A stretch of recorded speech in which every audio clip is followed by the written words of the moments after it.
சட்டவிரோதமாக புலியின் நகத்தை கழுத்தணியாக அணிந்து வீடியோ வெளியிட்ட நபரை கோவை வனத்துறையினர் இன்று கைது செய்து சிறையில் அடைத்தனர். சமீபத்தில் இன்ஸ்டாகிராமில் வைரலான ஒரு வீடியோவில் கோவை ராமநாதபுரத்தை சேர்ந்த பாலகிருஷ்ணன் என்பவர் புலியின் நகத்தை கழுத்தணியாக அணிந்திருந்தார். வீடியோவில் பேசும்போது அந்த நகத்தை ஆந்திரா எல்லையில் வாங்கியதாகவும் தனக்கு வேட்டையாடும் ஆர்வம் இருப்பதாகவும் கூறியுள்ளார். வீடியோ வைரலானதை அடுத்து வனத்துறையினர் விசாரணை மேற்கொண்டனர். பாலகிருஷ்ணனின் ராமநாதபுரம் வீட்டில் நடத்திய சோதனையில் சட்டவிரோதமாக வைத்திருந்த புள்ளிமான் கொம்பு துண்டுகளும் கைப்பற்றப்பட்டன.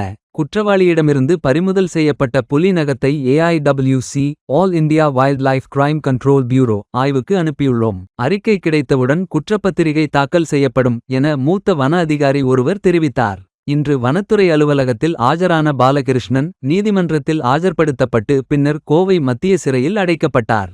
வனவிலங்கு பாதுகாப்பு சட்டம் 1972 இன் கீழ் புலி உள்ளிட்ட அழிவின் விளிம்பில் உள்ள விலங்குகளின் உடல் பாகங்களை வைத்திருப்பது விற்பனை செய்வது கடும் குற்றமாகும். குற்றவாளிகளுக்கு 3 முதல் 7 ஆண்டுகள் வரை சிறை தண்டனையும் அபராதமும் விதிக்கப்படும். தமிழகத்தில் வனவிலங்கு குற்றங்களை தடுக்க சிறப்பு படைப்பிரிவு செயல்பட்டு வருகிறது. சார் இது ஆக்சுவலி என்ன சார்?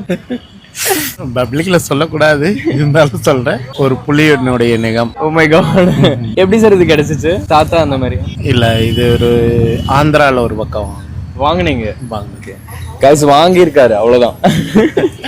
நான் வேட்டைக்கு போகல, வேட்டைக்கு போகலாம்னு ஆசை இருக்கு. பட் அந்த அளவுக்கு இந்த மாதிரி ஒரு இடம் போனாலும் ஏன்னா போனா சொன்னா போலீஸ் பிடிச்சி உள்ள வச்சிருக்காங்க. அதனால வந்து அடிக்க போய் அடிச்சிருக்கலாம், ஆனாலும் வெளியே வந்து சொல்லிக்க மாட்டேங்கிறாரு சார். நீங்க ஃபேமஸ் ஆயிட்டீங்க சார், ரொம்ப ரொம்ப சந்தோஷம். எல்லாம் நீங்க நாட்டாமையா சார்?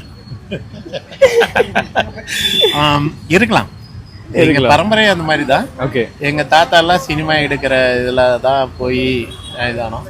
எப்படி சார் இப்படி ஒரு கம்பீரமான ஒரு உடல் உங்களுக்கு கிடைச்சிருக்கு? கம்யூனிட்டி பத்தி சொல்லக்கூடாதுன்னு ஒரு ஃபீல் பண்றேன். ஓகே ஓகே, இருந்தாலும் நீங்க கேட்கறனால நான் சொல்லிதான் ஆகணும். நான் அகமுடையார் இனத்தை சேர்ந்தேன். சாண்டோ சின்னப்ப தேவர், மருதுமலை பத்தி தெரியும். வீர குடும்பம். அதான் பார்த்தாலே தெரியுது சார். தேங்க்யூ. ரொம்ப ரொம்ப கோயம்புத்தூர் பிடிக்குமா? கோயம்புத்தூர் தான் என்னுடைய ஹார்ட். கோயம்புத்தூர் விட எனக்கு இந்தியாவில் பிறந்தது பெரிய பாக்கியம்னு நினைக்கிறேன். அதில் தமிழ்நாட்டில் கோயம்புத்தூர் நம்மளுடைய கல்ச்சரும் நம்மளுடைய ஒரு மரியாதைங்கிற ஒரு விஷயத்தில் எல்லா இடத்துக்கிட்ட நம்ம நடந்துக்கிற ஒரு பக்குவமும் அந்த பேசுகிற தன்மைகள் எல்லாமே இங்கே பிறக்கிற குழந்தைக்கு இயல்பாகவே வந்துடும்.